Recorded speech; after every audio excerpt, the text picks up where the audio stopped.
शिव थे। अब बताइए, वो देवताओं के गुरु थे और उनका गुरु शिव थे। दानव के गुरु शुक्राचार्य थे, उनका गुरु भी शिव थे। शंकराचार्य संसारी गुरु, वो अपने को समझते थे कि हमसे बड़ा कोई गुरु हो ही नहीं सकता है, उनका भी गुरु शिव थे। बताइए, आपका वेद शास्त्र भी साबित करता है कि शिव हमारा आदि गुरु हैं। शिव को गुरु बनाया जा सकता है। शिव को गुरु बनाकर आप 3 सूत्र करें। और ये बातों को, इन बातों को किताबों में आज 40,000 वर्षों से दबी हुई थी, जबकि कोई भी ऐसा महापुरुष हमारे बाबा, परबाबा, पिताजी, चाचा किन्हीं को बताने का प्रयास नहीं किया। ये चीज़ 40 वर्षों से किताब में दबी हुई है। और ये बातों को साहब हरिंदर भैया शायद 1980 ईस्वी में इस आध्यात्मिक दुनिया में प्रवेश किए और उन्होंने सभी भाई बहना को बताने का प्रयास किए कि शिव गुरु हैं, शिव को गुरु बनाया जा सकता है, शिव को गुरु बनाएं, 3 सूत्र करें। देखिए, ऐसे पद्म पुराण में भी बखान आया है, जबकि पद्म पुराण बिल्कुल विष्णु भगवान पर लिखा हुआ है, उन्हीं पर आधारित है।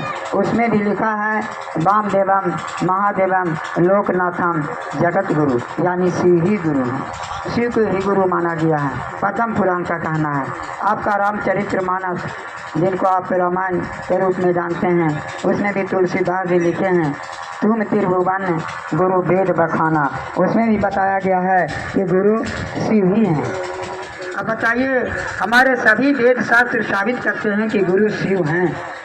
शिव को गुरु माना जा सकता है। शिव को गुरु मानकर 3 सूत्र करें। साहब हरिंद्रानंद भैया 14 साल उन्होंने बहुत गुरुओं से ठगा गए थे। 13-14 गुरुओं से ठगाने के बाद वो कहें कि कुछ नहीं है। मसान में, शमशान में उन्होंने 14 साल साधना किए और खोज निकाले कि शिव ही गुरु हैं, शिव को ही गुरु बनाया जा सकता है। 3 सूत्र जो मिला है हम लोगों को, दया मांगना, चर्चा करना और नमः शिवाय मंत्र से अपने गुरु को प्रणाम करना, ये महादेव साहब को दिए थे। साहब अपने मर्जी से नहीं रखे थे। अब बोलिए कि ये कैसे? एक 3 सूत्र जो है एक बार नहीं, बारी बारी से मिला है। सबसे पहले सूत्र मिला था जो 3रा नंबर का सूत्र है, जिन्हें हम नमः शिवाय से जानते हैं। 1975 ईस्वी की कहानी है। साहब अपने ड्यूटी से डेरा आ रहे थे, उस समय वीडियो थे।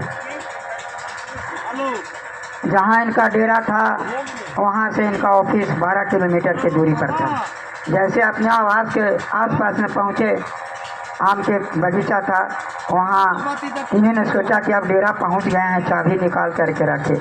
उधर से एक हवा के झोंका आया और वो हवा के झोंका में क्या आया, सांस पर चढ़ रहा है तो नमः, और जब अंदर आ रहा है तो शिवाय। साहब समझ गए, रे तो हम खोजत रहने हैं। साहब कहें कि यही तो हम खोज रहे थे। साहब बुझ गए कि अपने गुरु को प्रणाम करने का विधि है नमः शिवाय मंत्र से। सांस जब अंदर जा रहा है तो नमः, बाहर छोड़ रहे हैं तो शिवाय। सांस पर ही आया था नमः शिवाय। साहब समझ गए कि यही मंत्र से अपना गुरु को प्रणाम करना है। ये 3रा मंत्र है।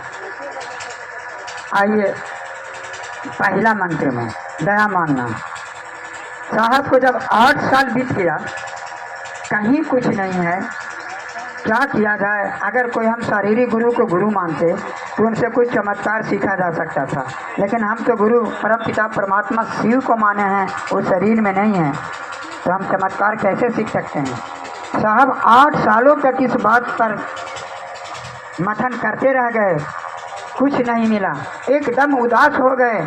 एक दिन अंत हो करके नीलम दी से कहन कि नीलम देखो, अब पता नहीं, हमने तो शिव को गुरु मान लिया, लेकिन आज तक हमें कुछ ऐसा मिल नहीं रहा है, कौन सा चमत्कार हम सीखें? अगर शरीर में हमारे गुरु होते तो उनसे कुछ कहते भी।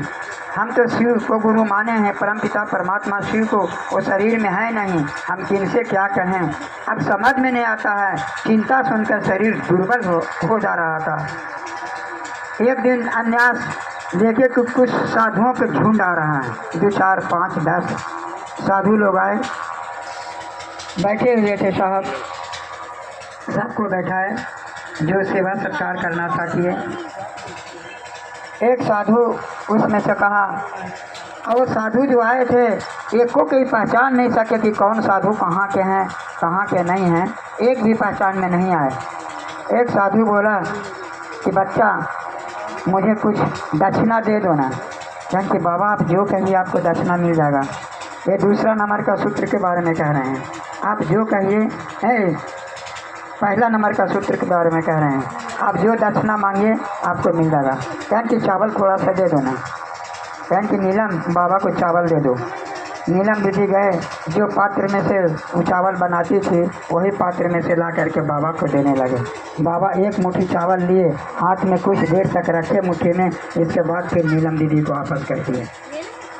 कहें कि जाओ, जौन पात्र में से निकाल के लाया था उसी पात्र में रख दो। नीलम दीदी वही पात्र में जा कर के रख दिए। अब वो जो है रोज उसमें से चावल निकल रहा है या आटा निकल रहा है, रोज खाना बन रहा है, लेकिन ज्यों के त्यों काम नहीं हो रहा है।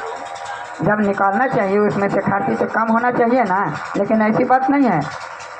वो रोज निकाल रहे हैं, बना रहे हैं, खा रहे हैं, लेकिन जितना उसमें चावल है उतना ही है, कम नहीं हो रहा है। पूजा पाठ के जितना सामग्री है, पूजा में भैया जब बैठते थे तो पूजा के पहले सारी सामग्रियाँ आप से आप वहाँ पहुँच रहा है। साहब कहन क्या रही है, यही दया है, यही दया है। जब तक उनका दया नहीं होगा कुछ नहीं कर पाएंगे। चलिए दया को यहाँ रखिए।